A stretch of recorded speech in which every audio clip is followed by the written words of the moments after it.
certainly want to say that I saw the attorneys making some notes off of buzz phrases and or some things they maybe take back with them to continue to help us through this process. We certainly want to thank each and every one of you for being here this day. Take time out of your schedule to come and speak to us today and to be heard. Prior to continuing with the discussion with other speakers, Mr. Attorney and Mr. Assistant City Manager, Mr. Peacock had a couple of things that needed some definitions on. So maybe we were on. I believe the question is, what is the definition currently of chronic noise producer? It is in the ordinance multiple. It can be determined by CMPD based upon multiple citizen complaints that have been determined by CMPD to be valid and legitimate. Direct observations by CMPD officers. Based on that, CMPD may designate a business whose commercial or industrial activities have a history of generating noise that negatively affects the use and enjoyment of other properties as a chronic noise producer. Now, I will add to that, given the thinking that the conversations we've been having over the last week or so as we've been processing the community input and moving in the direction that Mr. McCarley described, we have already identified the need to provide, and this is consistent with a couple of comments some speakers made, some additional criteria, a set of criteria that will be used by city staff in making that kind of determination. So if the committee does charge us to go work in that direction, we anticipate we'll come back to you with something much more fleshed out to be used by city staff in making that determination. Councilman Peacock. Thank you, Mr. Hagerman.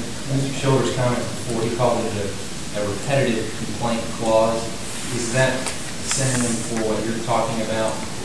We're talking about chronic noise offender, is that the same thing? That would be part of it. We need to think through and protect against somebody who might have an in for a business where there's really not a problem and triggering this by just making repetitive complaints. Okay. So we're thinking there has to be some validity attached to the complaints, some verification that the problem is real and not just perceived. Okay. Can you explain also the relationship between neighborhood and business services and how that's occurring right now? Because I know they're actively engaged. Does this also involve code enforcement, or is it? We're in conversations with Mr. Mumford, the head of Neighborhood and Business Services, and his team, including Walter Abernathy. They're participating in the conversations that we're having at the staff level to figure out, number one, how to write the rules, and then number two, we're getting their input and thoughts on how they would administer the rules. So yes, it is a code enforcement team that has a lot of experience in going into neighborhoods and working with businesses to find a suitable compromise and solution to a problem.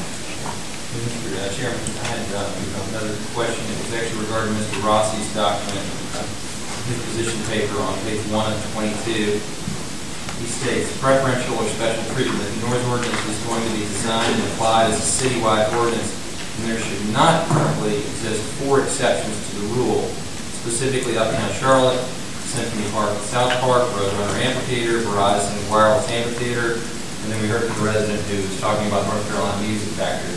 Mr. McCarley or Mr. Hagerman, can you tell us why we have those special preferential treatments? And if I recall, early on in this process, you all had, I think you specifically engaged those venues. Is that correct? We did, and I would disagree with the characterization of them as an exception. In fact, they are singled out for an elaborate permit tailored just to their location. We've run that through with the folks who run those venues. We believe that they would be supportive of a reasonable permit process. It allows them to be in business, but requires them to be admitted. In North Carolina Music Factory, are they also? That's the generic description of the complex Roadrunner Amphitheater. That's the specific site within the North Carolina Music Factory. Okay. Any other questions from the committee? Okay. One statement. Sure. Statement from Councilman Dooley. Thank you. Just an observation. I've been on council for 5 years now. This is the first time we've had input like this at a committee level. These committees are open to the public, and the public is more than welcome to come, but input is very rare. And so I would like to thank the chair for opening this thing up today. This has been great feedback on both sides. It's been civil and helpful and appreciated. And I just wanted to say publicly, thank you guys. And it doesn't move fast because it's the government. We're here to help.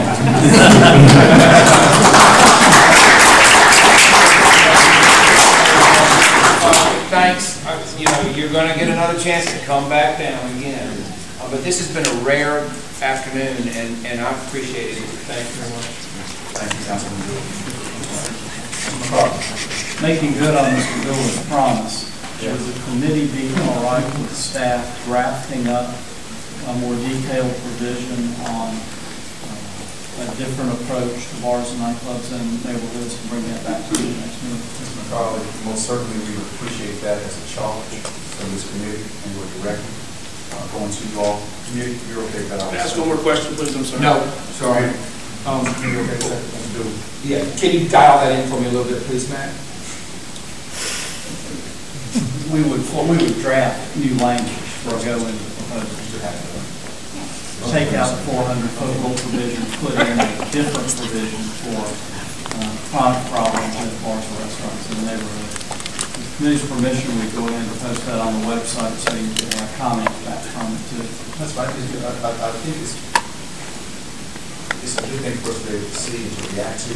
Not saying we want to go in that direction, but something for us to be able to look at, react to accordingly. Councilwoman King. That's right. Just make sure that if you put it on the website and say draft, because too many people will just assume that's what we want to adopt, and it's very hard. Because I can tell you, we will probably end up coming back with some other amendments to the draft. Councilman. Right. And that is charmet.org. Can you see that slow?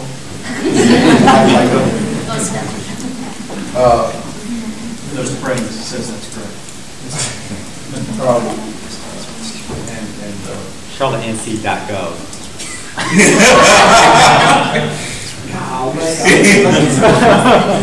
think it gets there either way. Yeah. Sir, no, I'm sorry. So there's no Councilman Gould. Thank you. Then Keith, help us with the appropriate website when it comes up for these folks to be able to look at the draft, please. Yes, we'll put it on the home page of charlottenc.gov. It'll be at the bottom of the page on the Charlotte newsroom. So we'll post it there. Once it's available to us. It's available. Okay. All right. Very good. We hope to have it done in, say, a week to 10 days. Posted. The time period is a week to 10 days posted. Councilman Gould. No, sir. I just wanted to make sure I was looking around. Councilman Peacock. Matt, can you all report back to us, or could you all touch on too? I thought the two people in the Charlotte School of Law made some good points about defining audible and the permit process. I'm sure you all have taken notes on that, but I was listening to what they were saying. Also, and maybe you all know the answer to this now, but the number of hours, how we measure it currently right now, how that is measured. I'd like to know a little bit more about that. I believe we had someone from the police department here last meeting that was talking about that. You mean the time? The number of hours that are allocated to The permit officer sitting right behind you nodding their head. Yes, we will write up a common sense explanation of that system, what it applies to the work.